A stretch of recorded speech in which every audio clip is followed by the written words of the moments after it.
थोड़ा सा सेवरेज का मसला शायद अभी भी मौजूद है और पानी का मसला शायद अभी भी मौजूद है। नाखुश आवाम नज़र आ रही है, कह रही है कि किस तरफ देखें समझ नहीं आता।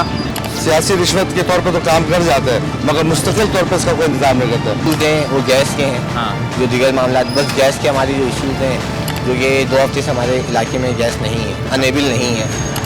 गैस के बारे में क्या कहना चाहेंगे? उसको पूरा कराची में चलता है, लेकिन हमारे साथ मैं आपको बताऊँ कि अमीनुल हक साहब यहाँ पे मौजूद हैं, इलाके का सर्वे करें। आप यहाँ पे हमारे से मेरा कैमरा मैन अगर दिखा सके तो मैं इनसे बात करता हूँ। अस्सलाम वालेकुम सर। सर क्या हाल है, खैरियत से? अल्हम्दुलिल्लाह। हाँ, मैं तकरीबन कोशिश करता हूँ कि हफ्ते में 3 दिन औरंगी टाउन में मुख्तलिफ इलाकों में घूमूँ, लोगों से मुलाकात करूँ, लोगों के मसाइल सुनूँ और जो अपने बस से मुमकिन हो सकता है उसको बेहतर से बेहतर हल करने की कोशिश करता हूँ। ठीक है सर, ये इंतखाबात आने वाले हैं, इससे पहले भी आप अपने इलाके में जाते रहते हैं? देखिए, एमकेएम के कामयाबी का राज ये है कि एमकेएम अपने अवाम, अपने कारकुनान, अपने वोटर के दरमियान रहती है। और मैं समझता हूँ कि कराची का कोई भी इलाका हो, इंक्लूडिंग औरंगी, अब वहाँ के जो यूसी के चेयरमैन है, वाइस चेयरमैन है, अरकान असेंबली है, उनके हत्तुल इम्कान कोशिश होती है कि अपने वोटरों के साथ राब्ते में रहें, उनके मसाइल हल करें। 3 साल 3.5 साल तो हो गए तकरीबन, यहाँ से पहले भी आपके मुंतखब हुआ है, एमकेएम यहाँ से मुंतखब होती रही है, यहाँ के वोटर भी आपका बड़ा पक्का रहा है। मैंने देखा कुछ लोग ना खुश भी नज़र आ रहे हैं यहाँ पर आपसे। क्या लग रहा है कि एमकेएम से क्या कहते हैं कि वो काम नहीं करवाया है बहुत सारे, कि क्या काम करवाए? मैं आपसे ज़रा पूछना चाहता हूँ, उनका टेन्योर जो रहा है 3-3.5 साल का। देखिए, मेरा ख्याल है कि औरंगी टाउन एशिया की सबसे बड़ी कच्ची आबादी है और तकरीबन 60 और 70 के दहाई में इसकी बुनियाद डाली गई है। अब इसका इंफ्रास्ट्रक्चर जो था वो टूट का शिकार था। हमने 2018 में आने के बाद टारगेट किया 2 चीज़ों को। नंबर 1 कि यहाँ के इंफ्रास्ट्रक्चर को कैसे बेहतर किया जाए और दूसरी चीज़ हमने रखी कि औरंगी के नौजवानों के लिए तालीम के मैदान में किया जा सकता है। तो मेरा ख्याल है कि सबसे पहले तालीम का जिक्र कर देते हैं कि एमकेएम पाकिस्तान ने क्या किया। हमने औरंगी टाउन में आउट ऑफ द वे जाकर के वर्चुअल यूनिवर्सिटी का कैंपस कायम किया है, जिसमें 5 फैकल्टी भी है, साइंस है, आर्ट्स है, कॉमर्स है, एजुकेशन और इंफॉर्मेशन टेक्नोलॉजी भी है।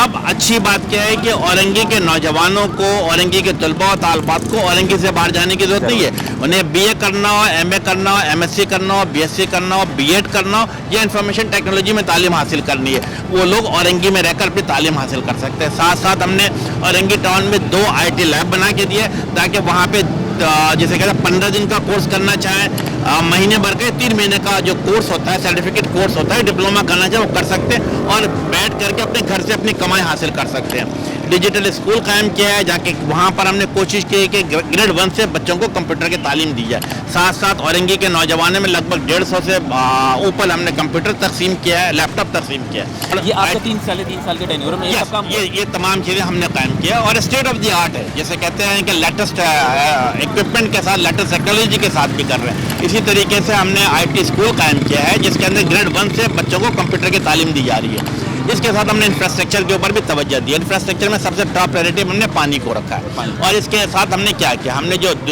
बड़े बड़े पंपिंग स्टेशन है, न्यूजिया पंपिंग स्टेशन हो, हलम 2 या डिस्को, इन तमाम पंपिंग स्टेशन को रिनोवेट कराया। और साथ साथ अच्छी बात यह है कि इन 2 जगहों पर हमने 120 हॉर्स पावर के हमने न्यू मोटर लगा के दिया है ताकि पानी का सिस्टम को बेहतर से बेहतर किया जा सके। साथ साथ हमने क्या किया कि मंसूर नगर में जो टंकी थी बड़ी वाली, इसके साथ हमने पूरा कनेक्ट कराया है और मुख्तलिफ इलाकों का जो मुख्तलिफ यूसेज है, इसके अंदर सीवरेज का सिस्टम हो, पानी का सिस्टम हो, बेहतर से बेहतर करने की कोशिश की गई है। इसके साथ हमने पार्कों के ऊपर भी तवज्जो दिया है। बेहतर हो सके। अमीन भाई सॉरी, मैं आपको बात इंटरप्ट कर रहा हूँ। मैंने यहाँ पे बहुत सारे लोगों से बात करी, थोड़ा सा सेवरेज का मसला शायद अभी भी मौजूद है और पानी का मसला शायद अभी भी मौजूद है। नाखुश आवाम नज़र आ रही है, कह रही है कि किस तरफ देखें समझ नहीं आता।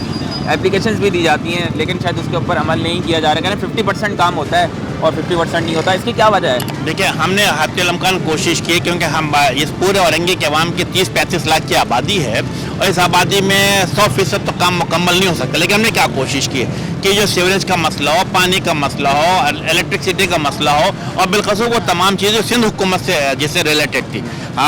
MNA के तौर पर सिंध हुकूमत मैं समझता हूँ कि मुश्किलात खड़ी कर रही थी हर जगह पर है, लेकिन इसके बावजूद जो कहते वाटर बोर्ड से हो या KMC के साथ हो या DMC के साथ हो, हमने इनके साथ लड़ाई लड़ी है और कोशिश की कि मसाइल को हल किया जा सके।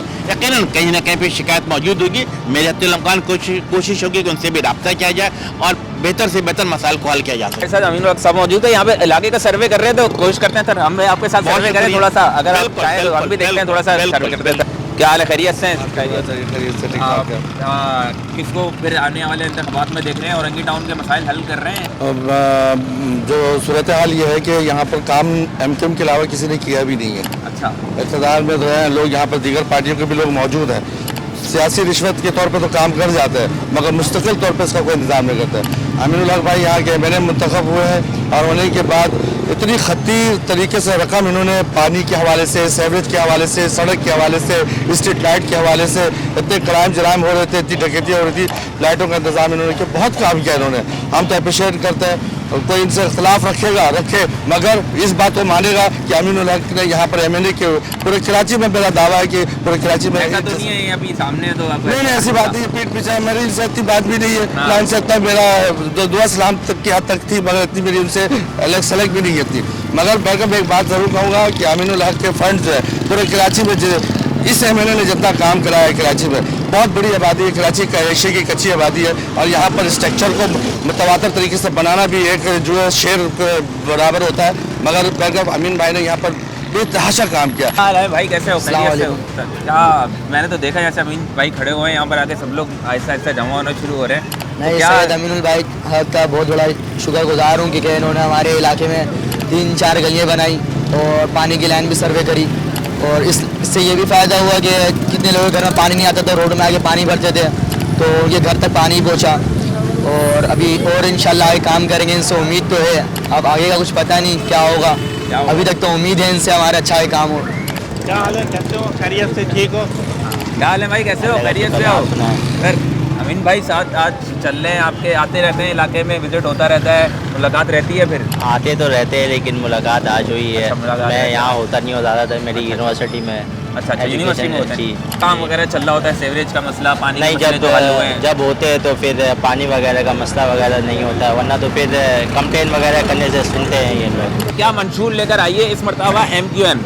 देखिए, मेरा ख्याल है कि यहाँ पर 2 चीज़ें बड़ी इंपॉर्टेंट है, पानी के साथ सीवरेज के मसाइल है। जैसे मैंने कहा कि एक पुराना इंफ्रास्ट्रक्चर है जो 50-60 साल से चला आ रहा है, किसी ने यहाँ पे इन्वेस्टमेंट नहीं की। पहली दफ़ा हमने पिछले 3-4-5 सालों के अंदर यहाँ इन्वेस्टमेंट किए और करोड़ों रुपए इन्वेस्टमेंट किए, तब्दीली लेकर आ रहे हैं। हमें इस बात की पूरी उम्मीद है कि इंशाल्लाह ताला आने वाले इलेक्शन में जब एमकेएम कामयाब होगी तो इंशाल्लाह ताला सूबाई हुकूमत सिंध की भी वो एमकेएम के पास, उनके अलाइज के पास आएगी। और सबसे बड़ी बात क्या है, 18वीं तरमीम के बाद तमाम अख्तियार सूबाई हुकूमत के पास आती है।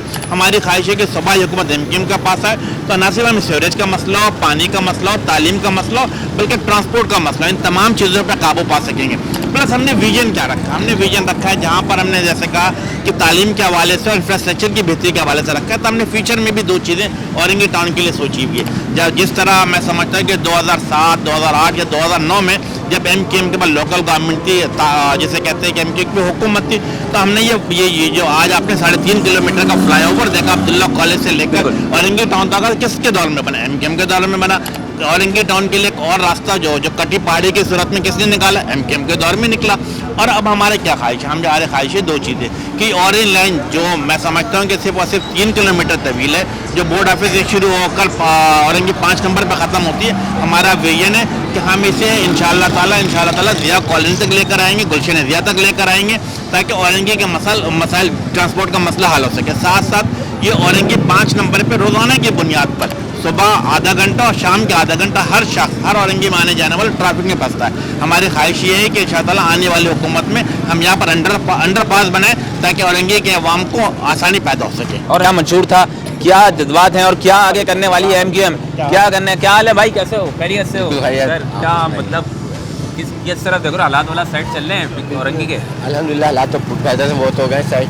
अच्छा, औरंगी किसने करवाए हालात बेहतर? बस ये हमारे एमकेएम मुख्तलिफ मूवमेंट पाकिस्तान। अच्छा जी, बस बस मूवमेंट करवा रही है, ऐसा जी। तो नहीं है कि सामने है तो नहीं बिल्कुल नहीं, क्या बस हमारे जो इश्यूज़ हैं वो गैस के हैं। हाँ, जो दीगर मामला, बस गैस के हमारी जो इश्यूज़ हैं, जो ये 2 हफ्ते से हमारे इलाके में गैस नहीं है, अनेबल नहीं है। गैस के बारे में क्या कहना चाहेंगे? पूरे कराची में चल रहा है, असल में गैस का तो मेरा ख्याल है कि कोई जैसे बात सर्दी हुई हो। शुरू होती हाँ। है और पूरे पाकिस्तान में प्रॉब्लम आ रही है, मेरा ख्याल है कि तमाम इस पे कोई बात की है इसके ऊपर यस, हम ना सिर्फ ये है कि एमडी स्वी गैस वालों के साथ राब्ते में, जीएम जो डिस्ट्रिक्ट बेस्ड और डिस्ट्रिक्ट सेंट्रल को देखता, उनके साथ भी राब्ते में हमने क्या कोशिश ये कर रहे हैं कि सीएनजी स्टेशन को या कमर्शलाइज तौर पर रोका जाए और रेसिडेंशियल लोगों को गैस दी जाए। उसके लिए हमने 3 चीज़ें रखी है। नंबर 1 का मेक श्योर करें कि सुबह 7 बजे से लेकर 9 बजे तक लाजमी तौर पर, इसी तरह दोपहर 12 बजे से लेकर 3 बजे तक और शाम के 6 बजे से लेकर रात के 9 बजे तक लोगों के गैस आते रहे, ताकि रोजमर्रा के मामला चलते रहे। मामला चलते रहे, खाना पीना बनता रहे, खाना सब कुछ चलता रहे। आपने सुना कि अपने जब जिस तरीके से सर्वे कर रहे हैं, अमीनुल हक साहब हमारे साथ मौजूद हैं और जिन्होंने इस तरीके से बताया कि हम रोज़ मैं तो कोशिश करता हूँ 2 से 3 दिन बाद कि मैं अपने इलाके में सर्वे करूँ, लोगों के मसाइल पूछूँ, और जिस तरीके से यहाँ पर लोग इनको देख देख के आ रहे हैं और बता रहे हैं, तो मेरे ख्याल से लग तो यही रहा है कि हाँ वाकई में सर्वे तो करते होंगे और बात भी करते होंगे।